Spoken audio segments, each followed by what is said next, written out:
In the last few videos, we were able to determine not only that the series, infinite series converged, but we actually were able to figure out what value the series converged to. So just to kind of remind you of the process. So we have an infinite series. Let me just write it out in general. Let's say the series starts at k equals 1, right? And these are the terms. Well, again, this is an infinite sum. This is not something that we can analyze directly. So we kind of do it in this two-step process. We first compute the sum of the first n terms, which we call our nth partial sum, right? Partial because, again, it's just the first few terms, not all of them.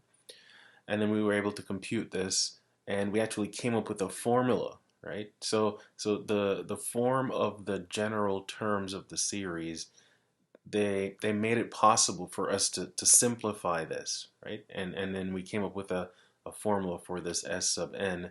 And then what do we do after that? Well, we said, well, what is the limit as n goes to infinity of s sub n? And again, so now we were able to apply our limit properties, and if we came out with a number, right, we would say, well, yeah, as we continue this addition process, right, infinitely many times, then the sequence of partial sums would get closer and closer and closer to a fixed number, and hence the series would converge, right?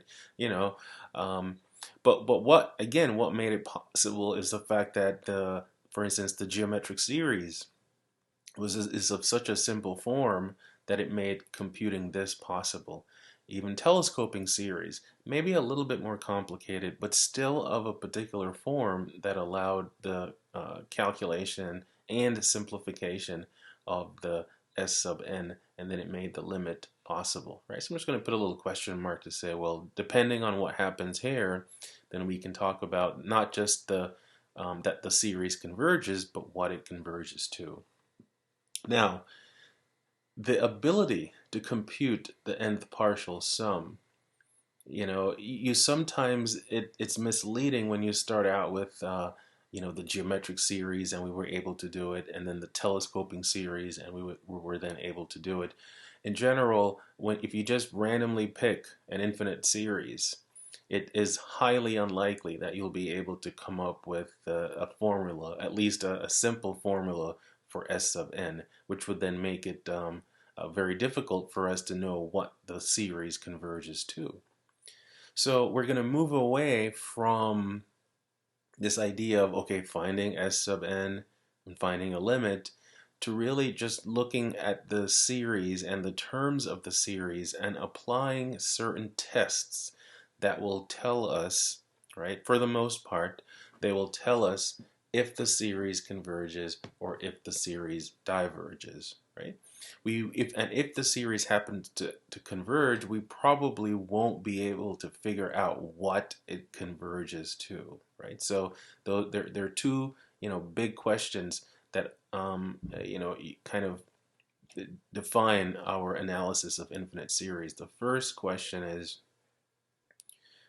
does the series converge, right? Does this summation add up to a finite number, right? That's our first question. And then the other question is, if the series converges, right, to what value? And for series like the geometric and the telescoping, we can answer these two questions definitively. For the remainder of our analysis of series, we are just going to have to settle with being able to answer the first question. Unfortunately, answering both is it's a rarity that we can answer both, right? So over the next few videos, we are going to develop a set of tests that will give us an answer to this question. Again, for the most part, they don't always, we aren't always able to answer this question with a specific test, but overall, we're going to develop a set of tests that are very useful and can be applied to a lot of other tests for which we can't necessarily compute S sub n, right? And the first test that we're going to look at is the divergence test, often called also called the nth, or I should say the kth term test, right? And what it does, it gives us a relatively simple procedure that we apply to this general term of the series, and based on the results, we will be able to tell if the series diverges or not, right? So that's why it's called a divergence test. So it allows us to answer this question in the negative by saying nope, it doesn't converge. But using this test, we will not be able to answer this question in the affirmative. All right, so let's go ahead and develop a little bit of theory that will lead us to the concept behind this divergence test. Now, so this idea of the nth partial sum, right? So now the n here again, it's a little strange. Like what is n? Okay, it's a positive integer. It represents a number of terms, but we don't have a fixed number in mind. Is it 1,000? Is it 1,000,000? Again, it could be any of those. So I'm actually going to write down two expressions here. So I'm gonna write them out in expanded form. So instead of summing up to n, first, what if I sum up to n minus 1? So just one term less, right? So it would look like this, assuming our series starts at k equals 1. I would go up to k equals n minus 1, right? So it's the sum of the first n minus 1 terms. Well, let's write out what that expression would look like. So it would be a sub 1 plus a sub 2 plus a sub 3 and so on up to, then you'd only just write the last two terms, then it would be a sub n minus 2. That would be the penultimate term, and then the final term is a sub n minus 1, right? So just the sum of the first n terms. If I wrote this one out, the one that we typically use, the nth partial sum, well, I would have a very similar expression, but just one extra term. So I would have this. So I would have a sub 1, a sub 2, and again we're adding them all up, and then dot dot dot, and then I would have a sub n minus 2 plus a sub n minus 1, and then I'd have an extra term here, a sub n. Right? Let me call this one like sum 1, and let's call this one sum 2. Now let's really think about it. If the series is going to converge, right, whether you look at s sub n or s sub n minus 1, they're both sequences. This is just one term behind. But as n gets larger and larger, let's say as n goes to infinity, then if the series converges, both equations 1 and 2 are going to converge to the same number, right? So if the series converges, right? So that's my hypothesis here. This is my supposition. If the series converges, then both 1 and 2 will converge to the same number, right? So both 1 and 2 will converge, right, to the sum. Let's just call it, let's just call the sum S, right? So say S, right? So again, let's write what that means kind of symbolically, right? Because it's the same series. Again, this is just one term behind, but as I let n get really, really large, and we're talking n going to infinity here, these two are essentially the same sequence of terms, just one term behind. So that means if I take the limit as n goes to infinity of s sub n, then I'm going to get the value s, right? And the limit as n goes to infinity of s sub n minus 1 will also be s, right? Okay, so how is this helpful? Well, so now I have these two equations, right, 1 and 2. What if I subtract them? Right, so what if I took the first equation and I subtracted the second equation? So what if I took the difference between 1 and 2? All right, well, let's see what we would get. So if I take equation 1 and I subtract equation 2, well, on this side I would have s sub n minus s sub n minus 1. I'll just write that down. So I'd have s sub n minus s sub n minus 1. And then let's see what happens with the actual terms. Now if I'm subtracting, I would be looking for these terms, or looking at these terms, and I'd be subtracting these terms. Well, look, they both have a sub 1, so those would go. They both have a sub 2, those would go.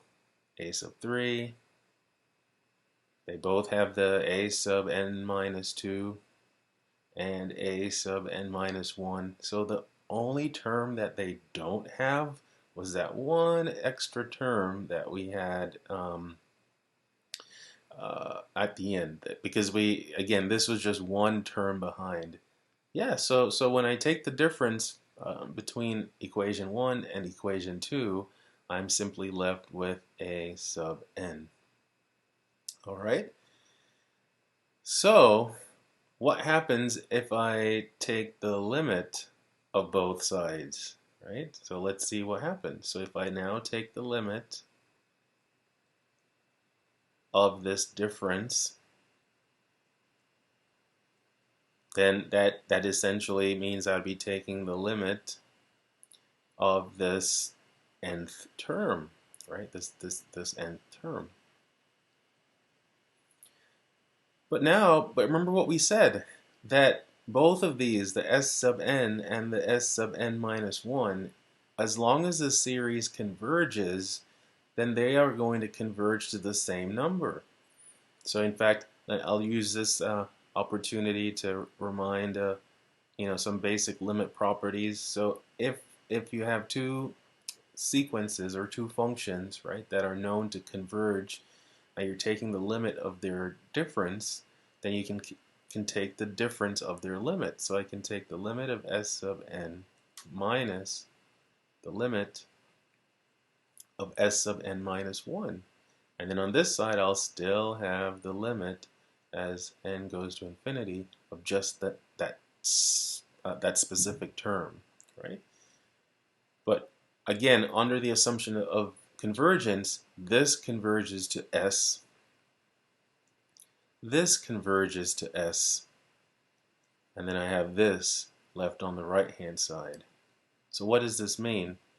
It means if the series converges, that's the big if, then it means the terms of the series must approach 0, right?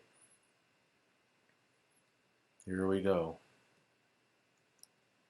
Right? And it seems kind of obvious that, right, if this thing, if you're going to have a series that's going to converge, then the terms of the series must get very, very small, right? Because you're adding up infinitely many of them. So if they don't get small, and by small I mean infinitesimally small, so approaching 0, then there's no way it can converge, right? So again, let's kind of write this out in words. So again, notice the logic though. If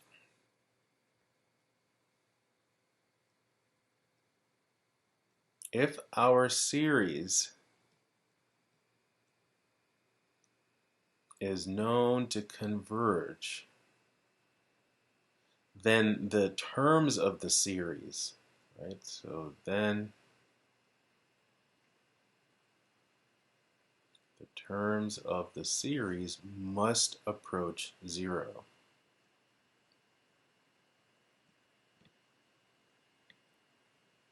Right, so must approach zero. Okay, great. That's good. That's an important fact. It is a theorem that we just gave a proof of the theorem. But then we can sort of look at this statement in a different way, like look at it in a different perspective.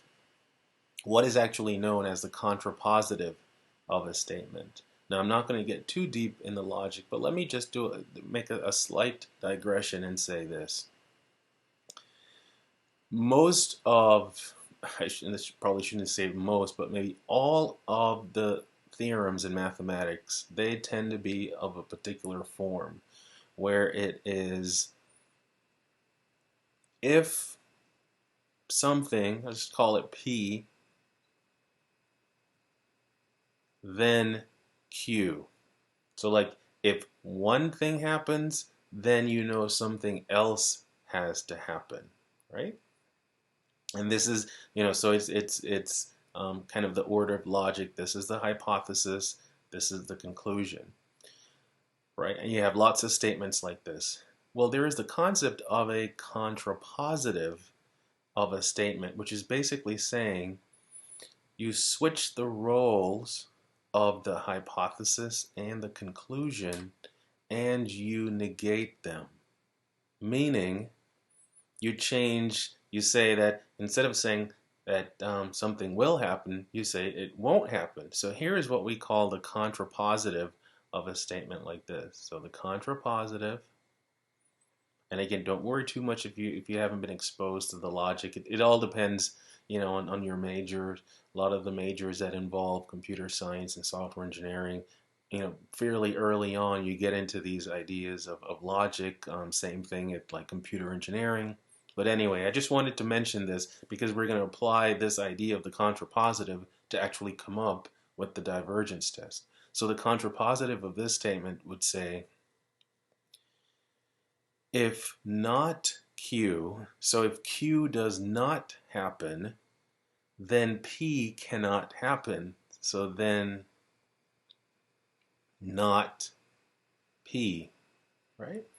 And these are said to have the same truth value. In other words, they are logically equivalent, right? If P must lead to Q, then if Q does not happen, then P could not possibly happen, right? So it's a nice kind of twist on the logic. And that's what we apply to this statement, right? So let's take a look at the contrapositive of this statement. So first, let's see if we can identify the P and the Q. So the P would be this: if the series is known to converge, right? So let me kind of highlight this here. So this would be my P. This is my hypothesis. Then the terms of the series must approach zero. So that would be my Q. In fact, let me do this in a different color. So this part, and then this part, this would be my Q. So let's see if we can write down the contrapositive of this statement, right? And again, we'll write it out in words. So, so then if the terms of the series do not approach zero, right? So if the terms of the series do not approach zero, then the series cannot converge. It must diverge. So then our series,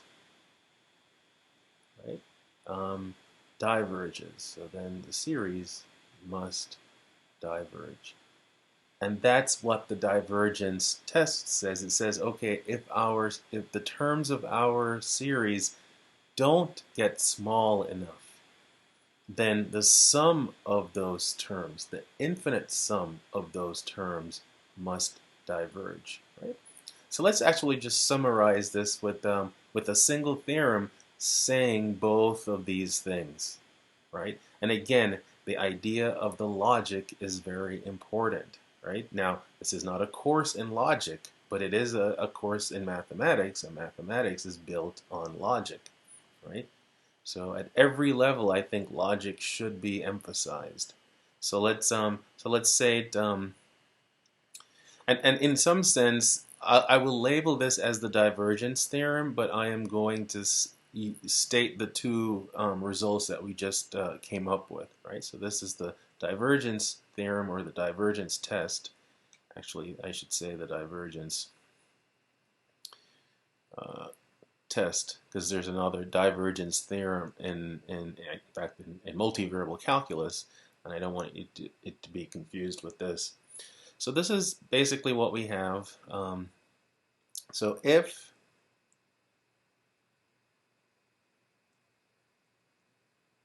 our series, and again, I will go ahead and leave off the initial value just so know that this is an infinite series. So if this series converges, then the limit as k goes to infinity of the terms that must equal to 0, right? And then here's really the one that now allows us to say something about the series. We apply that contrapositive approach and say if the limit of the terms is not 0, then the series diverges. All right? And that's our divergence test. So it comes down to a limit. Ultimately, that's what it comes down to, a limit.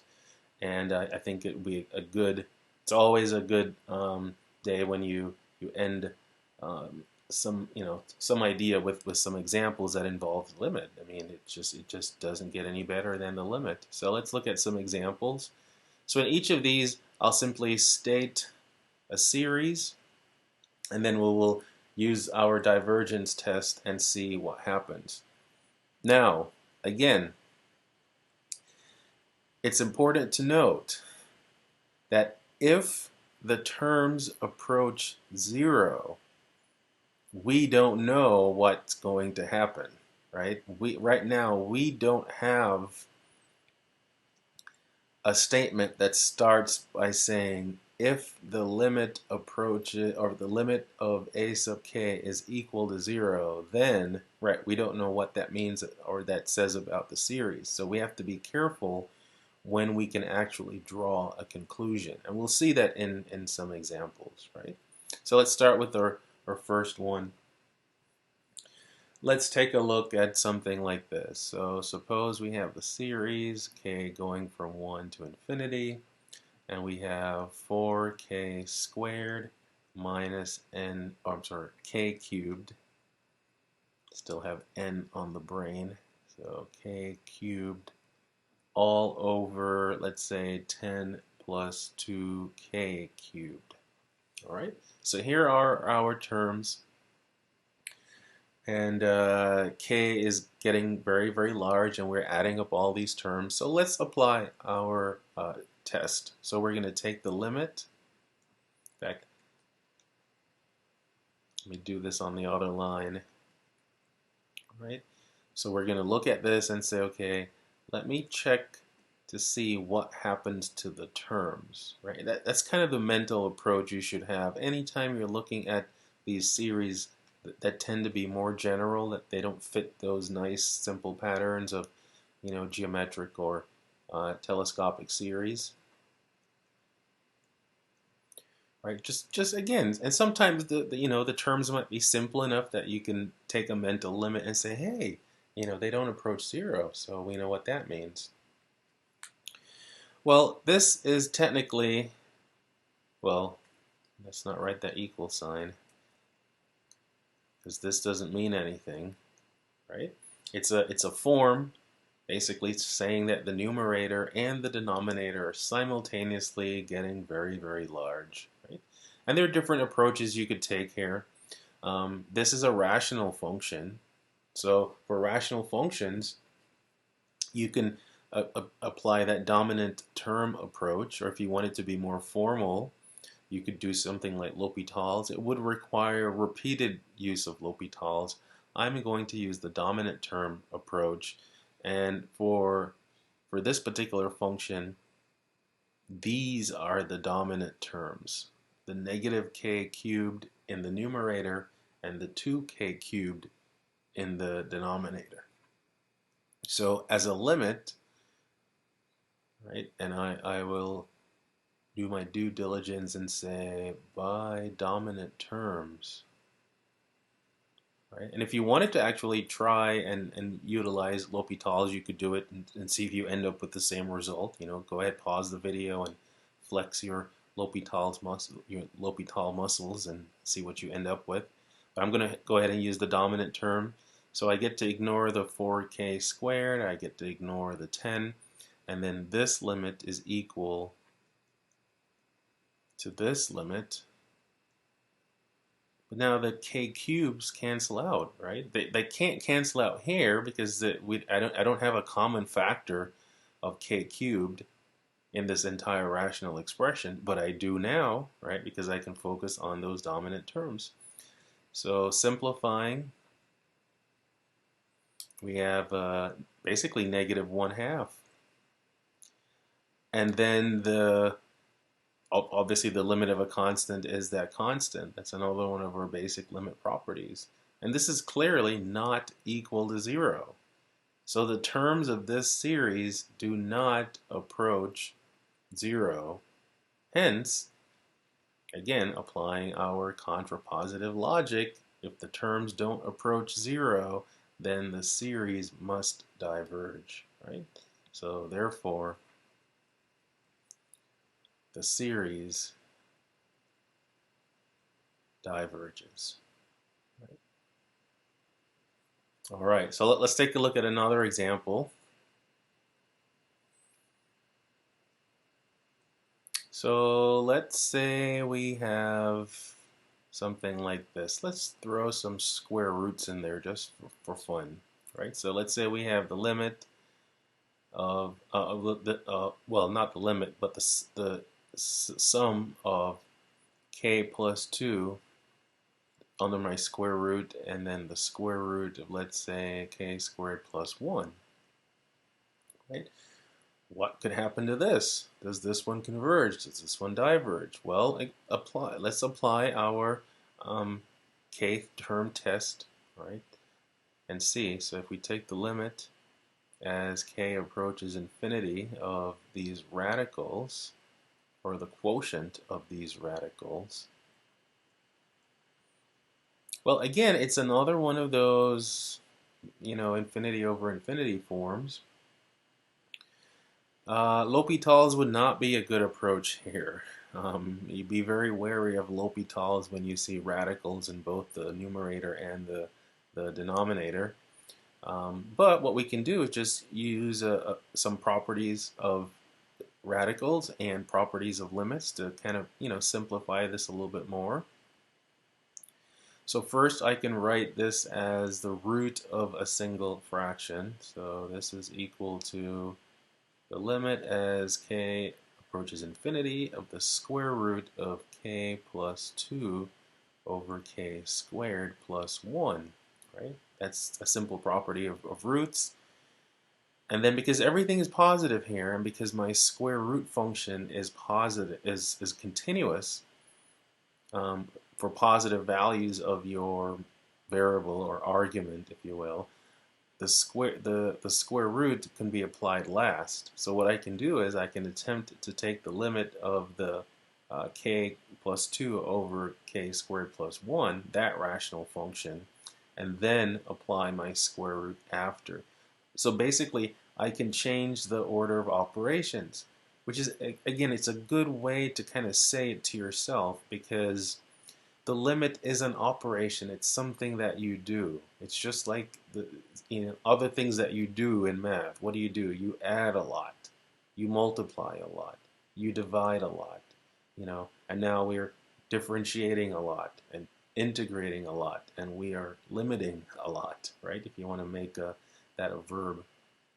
But yeah, so the idea is under certain circumstances, you can change the order of those operations, right? And again, that is not a foreign concept, right? So we can take that limit inside and take the limit of that k plus 2 over k squared plus 1. Again, it's another rational function, right? So yeah, let's go ahead and pull out the whole dominant term approach again. There it is, dominant terms. So I have my square root, I have my limit as k goes to infinity, and now I can ignore the plus 2, I can ignore the plus 1, and then I have k over k squared. Technically, still an infinity over infinity form, but we can reduce it now. Again, I couldn't reduce the k plus 2 over k squared plus 1, but again, applying our dominant terms, we can now reduce it, and it doesn't reduce to a constant like it did in our first example, but this instead reduces to 1 over k. But as k gets very, very large, 1 over k approaches 0, and the square root of 0 is 0. So the terms of this series, they do get arbitrarily small, but we don't know for sure if the series converges, right? So you have to be careful, right? If we knew that the series converged, right, then we know the terms have to go to 0. But knowing that the terms go to 0 is not sufficient. So basically, it is what we say, it's necessary for convergence, but it's not sufficient for convergence. So right now, we can't tell, right? So let me just make this general statement. When the limit as k approaches infinity of a sub k is equal to 0, the series may or may not converge. In other words, our divergence test, it fails, right? The test doesn't have any statement that starts out by saying, if the limit of the terms approaches 0, then such and such. Again, go back and look at both the original statement and the contrapositive, and we don't have a hypothesis that looks like this. So when the terms approach 0, the series may or may not converge. Right? So whenever this happens, yeah, it's kind of a downer. I'll put a little sad face. But it just means that we're going to have to try something else. If we really, really need to know, and I mean like really, it's like one of those, I'm going to die if I don't figure out what happens to this series. If you really, really need to know, then we would have to apply a different approach, right? This isn't good enough, right? Yep, so that's our divergence test. As the name suggests, the only time we can make a definitive conclusion is when the terms don't get small enough, right? So if the terms do not approach 0, then we know for a fact that the series must diverge, right? If the terms do, then it's just saying, okay, they may. It's kind of a tease, right? We don't know for sure. We would have to do more to come up with a definitive answer. And if you want to see how we can come up with a definitive answer, or in how many other ways we can come up with a definitive answer, you know the drill. Hop on over to the next video. See you then.